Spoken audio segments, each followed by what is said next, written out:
Chapter 25. Lord Spittleworth's Problem. Unfortunately for Spittleworth, Mr. Dovetail wasn't the only person who had started voicing doubts about the Ickabog. Cornucopia was slowly growing poorer. The rich merchants had no problem paying the Ickabog taxes. They gave the collectors 2 gold ducats a month and then increased the prices on their pastries, cheeses, hams and wines to pay themselves back. However, 2 gold ducats a month was increasingly hard to find for the poorer folk, especially with food at the markets more expensive. Meanwhile, up in the marshlands, children began to grow hollow-cheeked. Spittleworth, who had spies in every city and village, began hearing word that people wanted to know what their gold was being spent on, and even to demand proof that the monster was still a danger. Now, people said of the cities of Cornucopia that their inhabitants had different natures. Jeroboamers were supposed to be brawlers and dreamers, the Kurtzbergers peaceful and courteous, while the citizens of Shoeville were often said to be proud, even snooty. But the people of Baronstown were said to be plain speakers and honest dealers, and it was here that the first serious outbreak of disbelief in the Ickabog happened. A butcher called Tubby Tenderloin called a meeting in the town hall. Tubby was careful not to say he didn't believe in the Ickabog, but he invited everyone at the meeting to sign a petition to the king asking for evidence that the Ickabog tax was still necessary. As soon as this meeting was over, Spittleworth's spy, who had of course attended the meeting, jumped on his horse and rode south, arriving at the palace by midnight. Woken by a footman, Spittleworth hurriedly summoned Lord Flapoon and Major Roach from their beds, and the 2 men joined Spittleworth in his bedroom to hear what the spy had to say.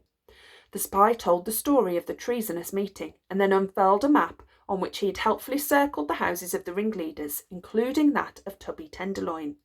"Excellent work," growled Roach. "We'll have all of them arrested for treason and slung in jail. Simple." "It isn't simple at all," said Spittleworth. "There were 200 people at that meeting. We can't lock up 200 people. We haven't got room, for one thing. And for another, everyone will just say it proves that we can't show the Ickabog is real." "Well, we could shoot them," said Flapoon, and wrap 'em up like we did Beamish and leave 'em by the marsh to be found, and people will think the Ickabog's got 'em." "Is the Ickabog supposed to have a gun now?" snapped Spittleworth, "and 200 cloaks in which to wrap its victims?" "Well, if you're going to sneer at our plans, my lord," said Roach, "why don't you come up with something clever yourself?" But that was exactly what Spittleworth couldn't do. His sneaky brains tried as they might, but he couldn't think of any way to frighten the Cornucopians back into paying their taxes without complaint. What he needed was proof that the Ickabog existed, but where was he to get it? Pacing alone in front of his fire, after the others had gone back to bed, Spittleworth heard another tap on his bedroom door. "What now?" he snapped.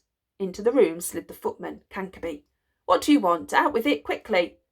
"If it pleases your lordship," said Cankaby, "I happened to be passing your room earlier, and I couldn't help but hearing that there's treasonous meetings in Barrentowns, what you, Lord Flapoon, and Major Roach was talking about."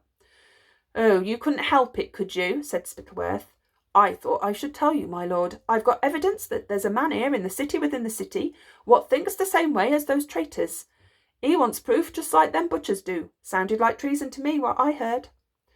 "Well, of course it's treason," said Spittleworth. "Who dares say such things in the very shadow of the palace? Which of the king's servants dare question his word?" "Well, as to that," said Cankaby, shuffling his feet, "some would say that's valuable information, sir."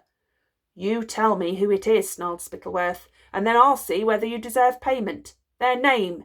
Give me their name." Dovetail," said the footman. Dovetail, I know that name," said Spittleworth. "Wasn't there a seamstress?" "His wife, sir. She died." "Yes, he lives by that house in the graveyard, where they never fly a flag and without a single portrait of the king in the windows. How do you know he has expressed these treasonous views?" "I happened to overhear him telling the scullery maid." "You happen to hear a lot of things, don't you, Cankaby?" commented Spittleworth. "Very well, here are 10 ducats for you." "Thank you very much, my lord," said the footman. "Wait," said Spittleworth. "What does he do, this Dovetail?" What Spittleworth really wanted to know was whether the king would miss Mr. Dovetail if he disappeared. "Dovetail is a carpenter," said Cankaby. "A carpenter, a carpenter."